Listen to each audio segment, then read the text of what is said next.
Hey, you guys, and welcome to American Culture. Today, we're going to talk about how that man that you have interest in that's not really interested in you, he's not a narcissist, honey. He just doesn't like you.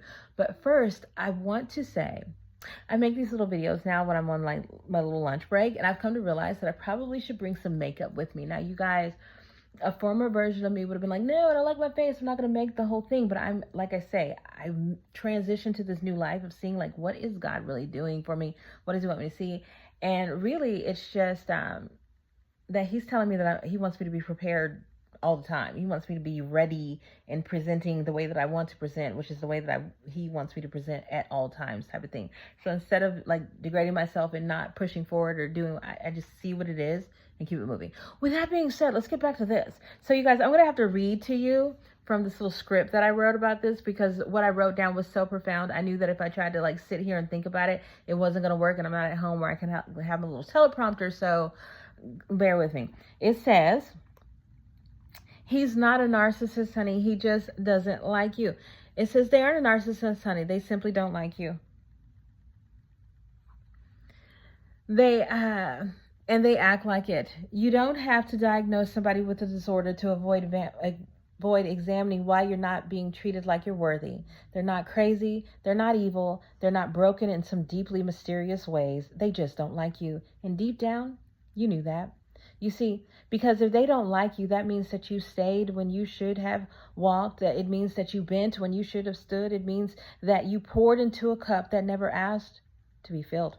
You fell into his void because all you were looking for was a place to fit in. And he gave you just enough interest to make you wonder if you could be the one. But he never showed up like you were. He interacted with you like you were a convenience and not a covenant. You've seen how he acts when he cares about something, a job, a friend, new shoes, and yet with you, he's dull, he's disconnected. You don't need discernment, you need clarity, because let's be honest, this isn't about who he is, it's about who you forgot you were. You thought you could prove he was a narcissist, your heart rate would be better, but sweet girl, you don't need a diagnosis.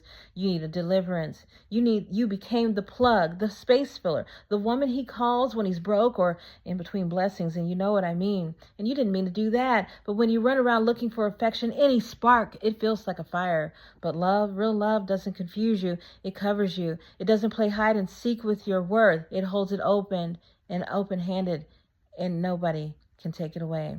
So let me say this gently. Stop calling him broken just to avoid calling yourself done. He's not crazy. He just doesn't like you. And that's not your shame. That's your exit. You guys, go back and like read that again. I think I'm probably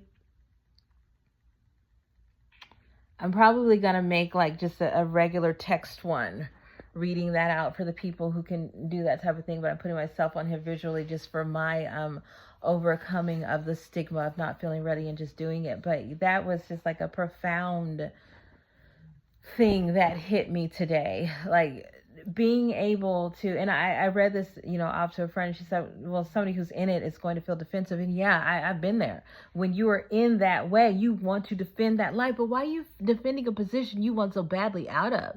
And again, that's another life phase that you wake up to, that I'm not going to defend a space that doesn't serve me, that I don't even want to be in. And I think that the people who find this, when you're ready for it, it's going to be just as profound as it was to me. Because even like reading it back, it was like, whoa, I was a woman who lived as a convenience versus the woman who knows that she is a covenant at this point. I saw how, and I'm like reading this like I didn't write it. I was like, I saw how guys would be all over just the craziest thing, a new video game, but me, it was like nothing. I was like, second, what is going on here? And I did. They're a problem. They're this, they're that. And most of our relationships are just that, you guys, trying to fix all that, those diagnoses that we think other people have, but really you want to diagnose them so that you don't want to sit with that hard truth. Honey, they don't like you. And that's okay. I've never heard a pig complain and say, you don't like my pickled pig's feet? Excuse me? Only humans do that. For some odd reason, we're the only ones that think that there's something wrong with me if you, out of 8 billion people, don't like me. Come on now. Everybody has their preferences. You could be looking at a piece of paper and everybody sees something drastically different. So the concept that someone doesn't like you shouldn't hurt your feelings. It should liberate you to say, this ain't it. Because guess what? Thank you for letting me know for sure I am not in the right environment, because at the very least, I want to be in a space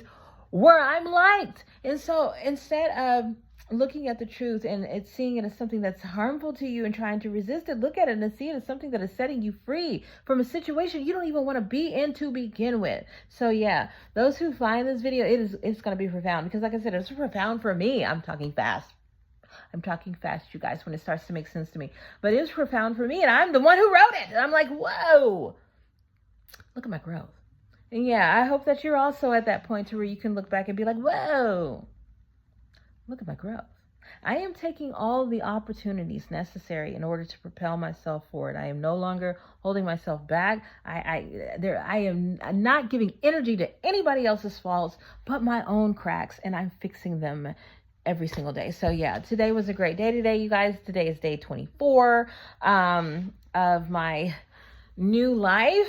I just feel like day 30 is going to be like a big deal for your girl. And I'm going to hold on to that prophetically in my spirit. I have to figure out when day 30 is. Like, what day should I be jumping up and down? But yeah, definitely I feel like some things are changing for me. It started with this today. I was like, girl, did you write that? Have a blessed day, friends.